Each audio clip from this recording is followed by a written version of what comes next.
Hi friends, this is your pal Scott Garibay, and today we are going to talk about an incredible article that is sitting over on EN World.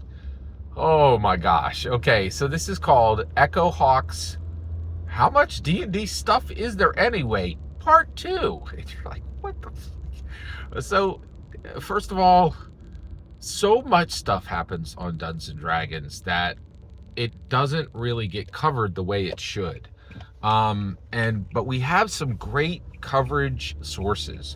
One of the best D&D news coverage sources out there. I would say, yeah, these guys are definitely podium level. They're either gold, silver, or bronze. But it's Mastering Dungeons, and that's Teos Abadia and Sean Merwin, who are literally D&D canon writers. They both wrote Acquisitions Incorporated, which is a Dungeons & Dragons 5th edition canon source book, and it's a very unusual one, but these guys are great. So they unearthed this. They talked about it on their weekly news channel, and so I was like, okay. It was very difficult to find, but it won't be difficult to find for you. And the reason why is those guys buried it in their show notes, which were under a paywall on Patreon. Ugh, frustrating. That's okay. They have every right to do that. They can monetize. Just me complaining should be. I'm very thankful for what they supplied. Very, really fast. These guys, they are fascinating. Absolutely fascinating. So, so you have all. So this is going down, and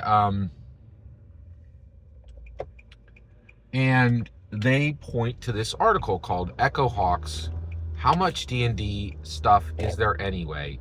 Part 2. Right? And I'm like, what? Yeah. So I find the article. It is unbelievable. I've never seen anything like it.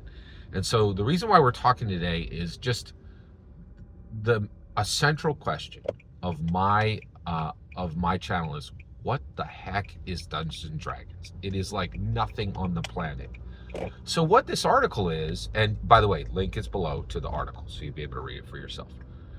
It is a analytical breakdown of the metrics for 12 major Dungeons and Dragons settings, okay? But it's done in a way like you've never seen before. So literally, it's a discussion of how you count D&D settings. Now, just so you're aware, I covered over 30 D&D settings right here on my channel and did a lot of the same coverage that he did, right? But I did it in video form and I discussed each setting, right? So what he's doing is he is doing metrics for Dungeons and Dragons settings, right? But the metrics he does are absolutely incredible. So what he does is he takes 12 settings, the major ones, right? And actually, even that's a question. I could do an entire video on which specific settings he chose and which he didn't. There's a lot here. So be patient. I'm going to try to cover as much as I can here. But the metrics he does, he's like, okay, let's take a look at Greyhawk. How many supplements were made for Greyhawk? Just even asking that question then shines this light on Dungeons and Dragons. So Greyhawk alone, right? First of all, you're collecting data from literally 1974 all the way up to 2025, right? So 51 years of data. And then he's like, okay, well, what is a source? That's a great question, right? So what he counted was folios.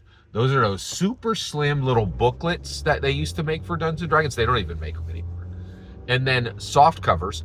They don't make soft covers anymore, okay? Like, what's really wild is they don't make soft covers anymore. They only make, so soft covers, hard covers, that's what we have today. A traditional 256, a traditional 256 page hardcover, okay? So hardcovers and then box sets, okay? So for Greyhawk, how many folios were there? How many soft covers were there? How many hardcovers were there? How many box sets, right? And then he puts that data, he counts each one of those instances and puts that data on a graph, and he puts on I believe the X is the bottom row of a chart and the Y is the vertical. Please correct me if I'm wrong. I know If I'm wrong, people are screaming at the screen right now. So on the x-axis, the bottom, he puts the years, and on the y-axis, he puts the number of instances of each of those 4 categories. And then, get this, he represents the 4 categories by color, right? And then there's 2 different charts for every single setting. So this one article has 24 charts that have deep analytical data in them, right? It's incredible. It is absolute. And then he even goes beyond the 2 per setting and does aggregation charts, right? So there's like 30 charts in this article. And it doesn't even cover half of the existing settings for Dungeons & Dragons, but it's extremely helpful, right? And what I think is really wild is, like, when you look at Dungeons & Dragons, like when you look at Pathfinder has lore, right? It has a world called Galarian. What's the lore of Galarian, right? But when you look at Pathfinder, it's, how old is that thing? Like 15 years old. It's got a few products here and there, blah, blah, blah. Who cares, right? But when you look at D&D, Dungeons & Dragons, its creation has its own lore, its own creation. From right now, this is not a joke. I'm pretty sure it's Frog God Games. Those guys are literally doing a Kickstarter right now to do books that just cover the history of 0 edition D&D products, 1st edition D&D products, 2nd edition D&D products, and advanced D&D products, right? Like, there is huge, like, amounts of information just about the creation of Dungeons & Dragons. Dungeons & Dragons does not have peers, right?